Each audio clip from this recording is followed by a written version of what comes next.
Hello అండి, అందరికీ నమస్కారం. ఈ రోజుల్లో చాలామంది హెయిర్ ఫాలు, డాండ్రఫ్ మరియు చిన్న వయసులోనే తెల్ల జుట్టు వలన చాలా ఇబ్బంది పడుతున్నారు కదా అండి. మార్కెట్లో దొరికే కెమికల్స్ ఉన్న ఆయిల్స్ కంటే ఇంట్లో మనం స్వచ్ఛంగా తయారు చేసుకున్న ఆయిల్ ఎప్పుడైనా బెస్ట్ కదా అండి.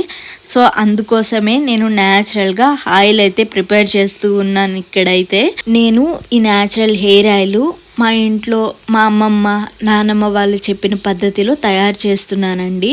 ఇందులో నేను మందార పువ్వులు, కలబంద, గుంట గలిజేరు, కరివేపాకు, అలాగే pure coconut oil 21+ natural ingredients అయితే వాడానండి. ఈ ఆయిల్లో అయితే ఇందులో ఎలాంటి ఆర్టిఫిషియల్ కలర్స్ కానీ లేదా కెమికల్స్ కానీ నేను యూజ్ చేయలేదండి. ఈ న్యాచురల్ హెయిర్ ఆయిల్ యూజ్ చేయడం వలన హెయిర్ ఫాల్ తగ్గుతుందండి. జుట్టు బాగా నల్లగా మందంగా పెరుగుతుంది. అలాగే స్కాల్ప్లో దురదగా ఉన్న, డాండ్రఫ్ ఉన్న ఖచ్చితంగా పోతుందండి ఈ హెయిర్ ఆయిల్ యూజ్ చేయడం వలన. సో మీకు కూడా ఈ న్యాచురల్ హెయిర్ ఆయిల్ కావాలి అంటే స్క్రీన్ మీద కనిపిస్తున్న వాట్సాప్ నెంబర్కి మెసేజ్ చేయండి అండి. ఆల్ ఓవర్ ఇండియాలో ఉన్న వాళ్ళందరికీ కొరియర్ చేస్తాము.